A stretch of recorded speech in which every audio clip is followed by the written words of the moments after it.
All right, to getting the Chaburah back up and running. Yeshikoach to Greg, to Dan, to Ali, and of course, big yeshikoach to the Richards. So I want to share with you a beautiful idea. We're not going to learn this whole the whole piece, but basically, this is from the Tanya, from Likutei Amarim, right, called the Tanya, and it talks about an idea. The Baal Tanya, who is the big, Chabad holidays coming up, Yat Kislev. Yat Kislev celebrates the day he got out of jail. There was someone, was malshin him. Someone, put him, said things about him or whatever that weren't true, and he was in jail. And what did he do in jail? I mean, the most of his time he wrote a book, and he wrote the Tanya, right? And that's like mamish, right? And on Chav Kislev, Yat Kislev is when he got out, Yotet. And then Kaf is when he publishes the Tanya. And this is like the, sefer that really speaks out the concepts of the real philosophy of Chassidus, right? And Chabad Chassidus in particular, Chachma Bina Das. So this is one of my favorite pieces in the Tanya, where he talks about what we're made of, what's inside of us. So he says, Ner Hashem Nishmas Adam. The candle of God is the soul of man. Right? Why do we light a Yurtzai candle? Right? Why do we light Hanukkah candles? Why do we light Shabbos candles? Because the candle of God is the soul of man, right? It's reminiscent of a soul, of a human life, right? There's X amount of, of fuel in the candle, and, and it's burning. And it's our job to spread that light. Perish Yisrael Kriyim Adam, Nishmasa Milamashal Kaor Haner. He says that the soul of a Jew is like the light of a candle, Shemitna Aneya, that's constantly kind of flickering, tamid lamala, and trying to always go up, right? The candle, the flame, is always trying to go up. It's always moving in an upward fashion, right? Think about any fire. Think about sitting around a fire and seeing the fire go up. Why? B'tivo, in its nature. Mipnei she'or ha'esh chafetz b'teva lipared me'aptila. Because the light, the fire, right, wants to actually always leave the ptila, the ptil. It wants to leave the wick, right? It wants to go up, wants to leave the wick. It wants to connect to something higher, right? In the Kabbalistic kind of world, it's talking about the fire, that there's this like fire, general fire that's kind of out there, that's up there. And he says, Kach nishmas adam. See, I underline these lines. That is the soul of man, right? Our soul, deep down, our soul wants to actually leave our bodies and connect to something deeper. To connect to its source, right? To its essence. What's that? Ba'Hashem. Chayei hachayim baruch hu. It's God who gave us life, right? Our soul is literally a piece of God, right? God blew within it says in the Torah, right? God blew within our nostrils, within man and woman, right? A soul. So the Zohar says, when you blow into something, man denafach midile nafach. When you blow into something, if I blow up a balloon, where's the air now? The air is there in that balloon, but where did it come from? From within me. So there's a piece of God within all of us. So somewhere deep down, our soul that's here, that animates our body, that animates our lives, it wants to get out. Do what? It doesn't want to leave. It doesn't want to, it wants to connect to Hashem. Same thing, just like that flame that's always trying to go up.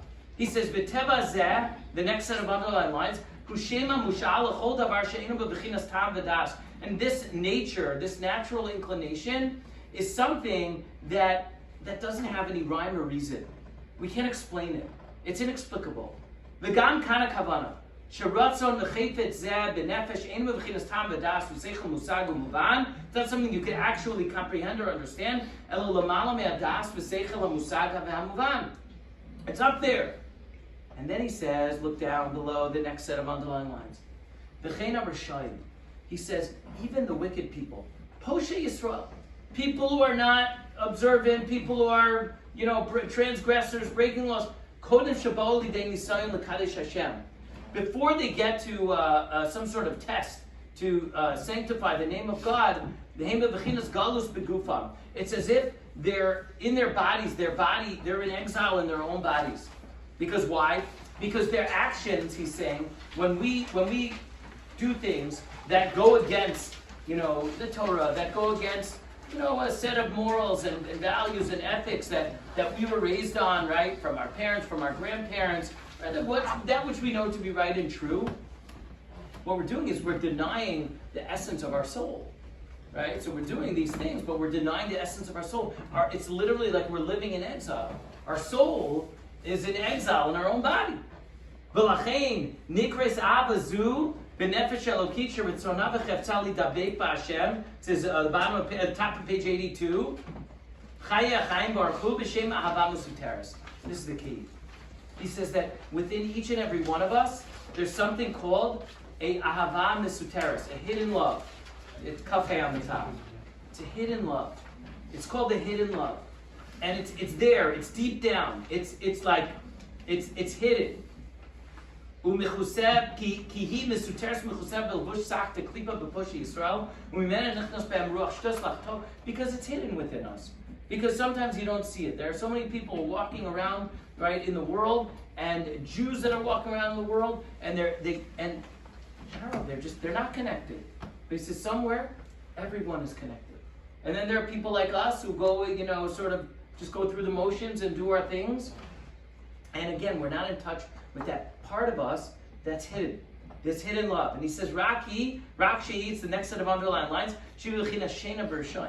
he says, like we're sort of sleepwalking. We're sleepwalking through life. And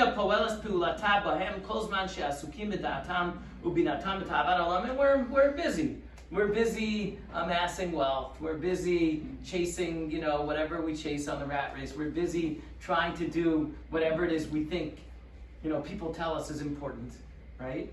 And we get lost and we're sleeping. However, these people, when they're put to the test, Bidvar Emunah, is fascinating, right? He wrote this a few hundred years ago. But when it comes to their faith, you're going to question my faith. You're going to question my identity as a Jew. And then it hits you deep inside. It hits your soul. You can't even understand it. It's inexplicable. It's irrational.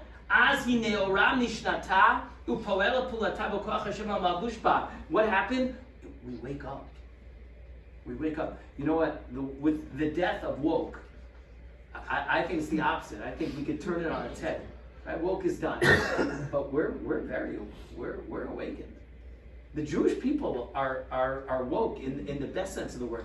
We're woke in the tiniest sense of the word. We are, because we're awake now.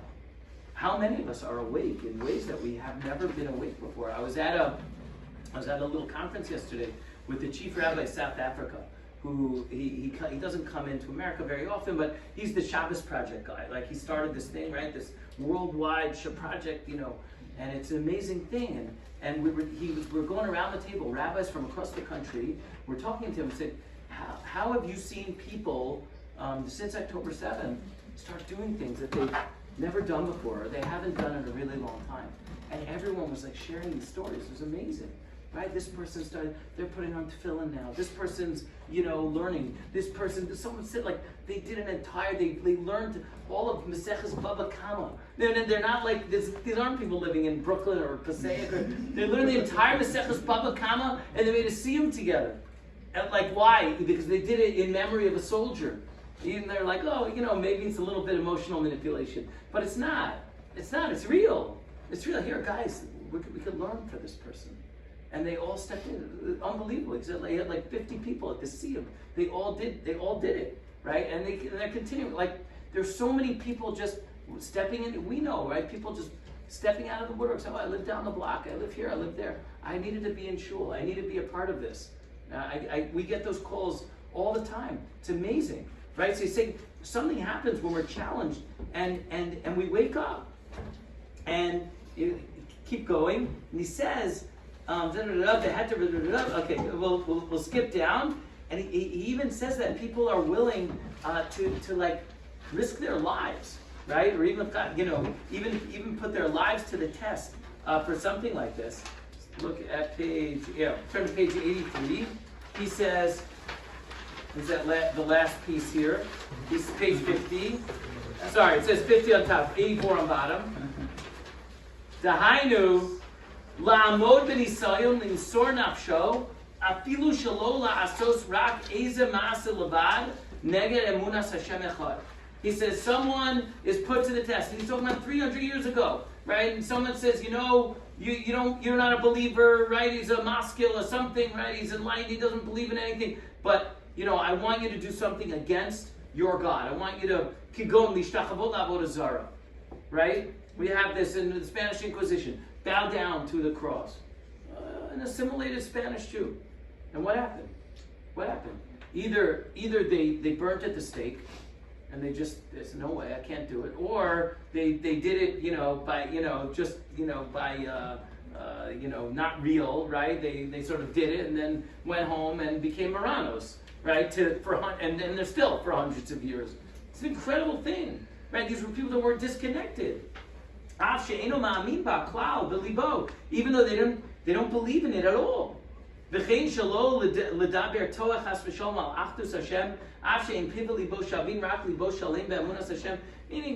you're living a life that's not consistent with an observant lifestyle, and yet someone's going to knock your connection, your identity, your faith. Someone's going to knock your connection, your identity, as far as it relates to Israel and the Jewish people.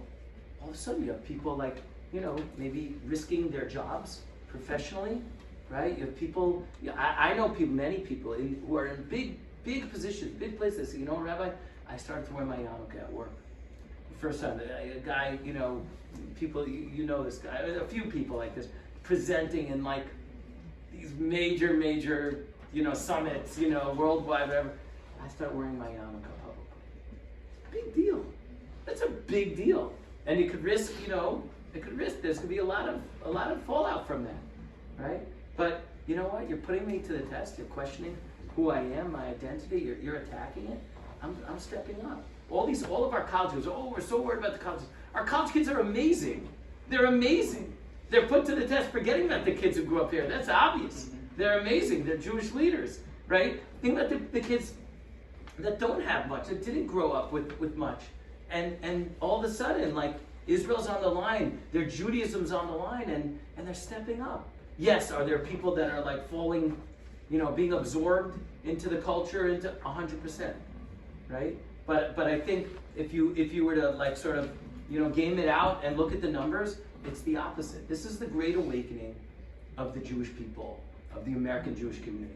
I was talking to when Michael Oren was here for Shabbos. Michael Oren, who literally, whispered to me as Dylan Gutwine is reading the Torah, and it's like, wow, he reads so beautifully. And Oren whispers to me, all I did for my bar mitzvah, growing up in a non-Orthodox shul in West Orange, New Jersey, was they gave me one pasuk in English, a transliterated pasuk, because I couldn't even identify a Hebrew letter. He said, that's what I did. And look at where he is today. And I told him, I said, can I tell the kid? It'll give him a chizuk. Absolutely. He said, I'll say it publicly. And he said it, right? He got up and he said it that morning. Do you imagine where he came from? It's amazing. It's amazing. And the highest sort of honor that a Jewish kid from West Orange, New Jersey could have, to become the ambassador. Right? And then, by the way, I heard him speak Hebrew to Adiel and to our, I know he says Hamas funny. He says hummus. He said his Hebrew is impeccable. It's unbelievable. And then he becomes the Israeli ambassador to the U.S. I asked him, what do you think the future is of the Jewish community in America? I said, we know what's happening in Europe now, right? What do you think? What's the future of the Jewish community? He said, I'm really positive. I'm really positive. I said, he says, look at your community. Look at the Orthodox Jewish community is thriving. It's growing, right? And again, more people are catching on wherever, because you're looking around now and you have a choice. The choice is either I absorb myself and I just put this away, whether I wear yarmulke or not, or my Jewish star, whatever my identity is, I put it away. Right? And I just pack it away forever, and whatever happened in the past happened, and I'm going to move forward as an American. Or I'm put to the test, and I'm going to say, no, this is important to me.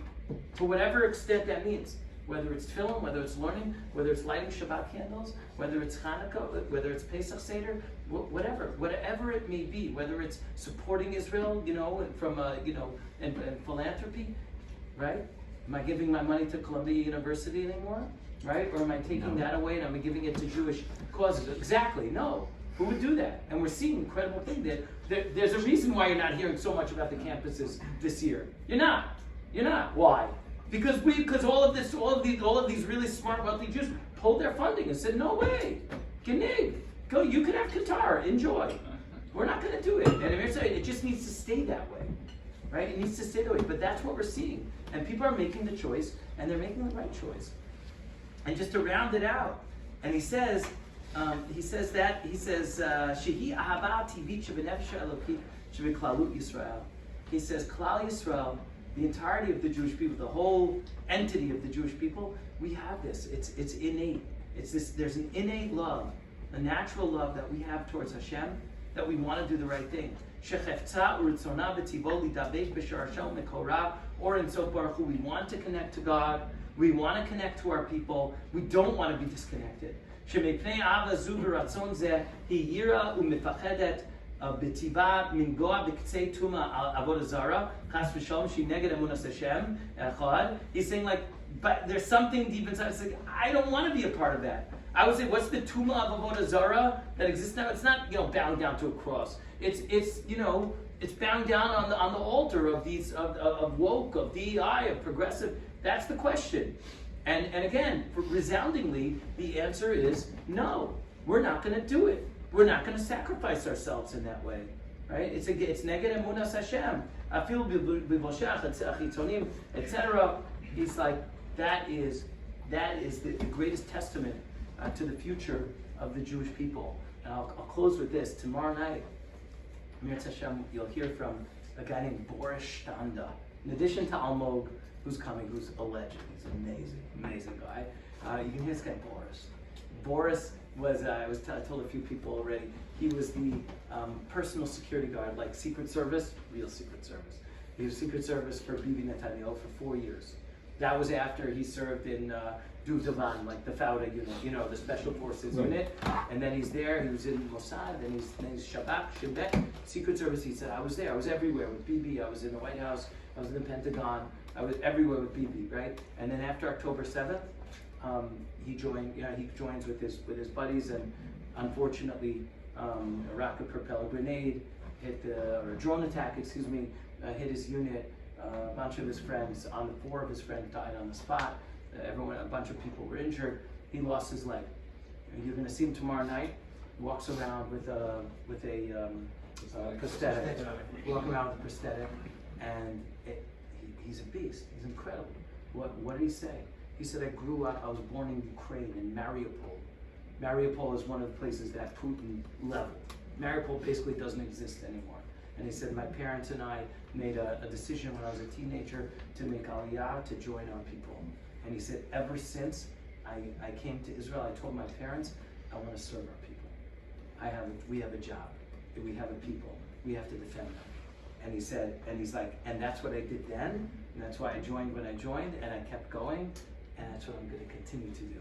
And he's gonna move forward and continue to do it, and just be that person that represents that ahava mesuteret, that hidden love for God, for the connection to the Jewish people, for a connection to our homeland.